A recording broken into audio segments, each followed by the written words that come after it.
CBS 12 News starts now with breaking news. Breaking now at 11, an attempted cover-up, a new bombshell in the apparent suicide death of the part-time Palm Beacher and convicted sex offender Jeffrey Epstein. Cameras at that detention center where Epstein was being held on sex trafficking charges show guards never made some of the checks that were logged the night Epstein died. We have team coverage tonight from Epstein's possible recruiting ground at a local high school, but we begin with the breaking news anchor Thomas Forrester with those new developments. A law enforcement source tells CBS News that corrections officers may have falsified the reports that they checked on Jeffrey Epstein as required by protocol. Now, Epstein was taken off suicide watch about 1 week after an apparent attempt to hang himself on July 23rd. The source tells CBS News Epstein's cellmate at the Metropolitan Correctional Center posted bail, leaving Epstein alone in his cell last Friday, the day before he died. Another source familiar with the investigation tells CBS News it appears Epstein had been dead 1 to 2 hours before he was found. The Department of Justice announced today that the warden of the federal jail will be reassigned, and the 2 prison staffers were placed on administrative leave. The president said today he wants a full investigation, which he said included questions about former President Bill Clinton and one of Epstein's estates. Did Bill Clinton go to the island? That's the question. If you find that out, you're going to know a lot. On Saturday, President Trump retweeted a conspiracy theory that claims to link the Clintons to Epstein's death. A Clinton spokesman said the suggestion that the Clintons were involved is, quote, ridiculous and, of course, not true, and Donald Trump knows it. Jim? Well, the New York City jail isn't the only place under scrutiny tonight. In fact, the Florida Department of Law Enforcement now investigating the Palm Beach County Sheriff's Office for its handling of Epstein's case 11 years ago. Former Sheriff's Office employee tells CBS 12 that Epstein was given favors while he was in the Palm Beach County lockup back in 2008. She claims Epstein was given a long list of special treatment like access to television. She says employees were also told to leave his cell door unlocked, but never gave a reason why. He was treated like he was a celebrity. I saw lieutenants stand up and look this man eye to eye and talk to him. They cuss other inmates out, you know, and I'm like, wow, must be the money.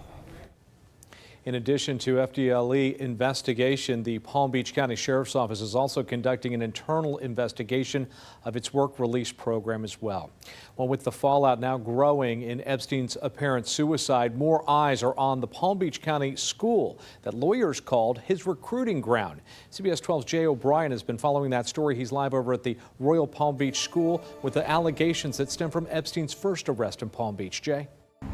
A lawyer who once represented 3 of Epstein's victims said all of his clients were recruited here, Royal Palm Beach High School. A police report from more than a decade ago in Epstein's first criminal case alleges that young girls recruited one another to give massages at Epstein's Palm Beach estate.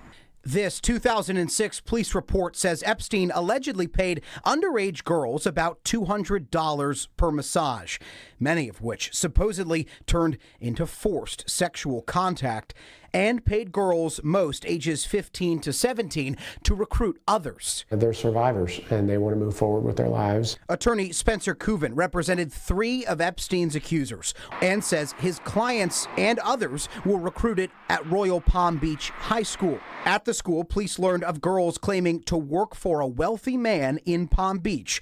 Palm Beach police say they learned of a fight on school grounds started when an Epstein victim with $300 in cash was called a prostitute. In Epstein's Palm Beach home, police also say they found a girl's high school transcript in a desk feet away from pictures of young naked women. And then this, a bizarre account from a former Epstein employee who told police he was paid by the billionaire to take roses to congratulate someone after a local high school performance. The employee told police the girls at Epstein's mansion were high school age. It really reopens old wounds that they felt had been closed off over 12 years ago.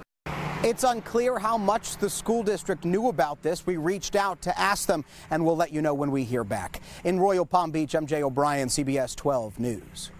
With the disgraced multimillionaire gone, his victims now are looking for justice in other ways. A judge has to decide if Epstein's accusers should have a special hearing here in West Palm Beach so they can finally share their stories publicly. The new filings read that both the government and the victims have agreed this hearing should take place even after Epstein's death. A West Palm Beach attorney tells CBS 12 News that it's an unusual request in what's already been an unusual case.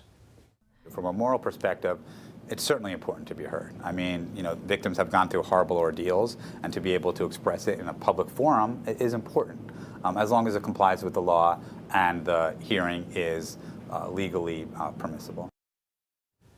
He says that if the hearing does happen, it may not impact the criminal investigation into Epstein's alleged trafficking ring, but instead it could reveal some new evidence in the investigation targeting his associates. Epstein could be named as a deceased co-conspirator if his associates are charged, and even in death, victims could file civil lawsuits against Epstein's massive estate. All of Epstein's properties are included in his estate, which is now estimated to be worth around $560 million. Now, federal agents were seen fanning out across the island that's known as Little St. James yesterday. Epstein had hosted politicians, dignitaries, as well as teenage girls here. It's also one of several properties now under the microscope. Epstein allegedly spent years trafficking and having sex with children at this $77 million luxury townhome in Manhattan. He also acquired a mansion in Palm Beach, which was at the center of the 2008 arrest, which he was convicted on prostitution-related charges. Young girls started coming forward alleging that Epstein and his employees had lured them to this Palm Beach estate for sex acts when they were just girls. The multimillionaire also owned a New Mexico compound. Documents now showing investigators are looking into this ranch and its past visitors as well. Of course, CBS 12 News staying on top of the developing story. Download our CBS 12 News app to get push alerts straight to your phone.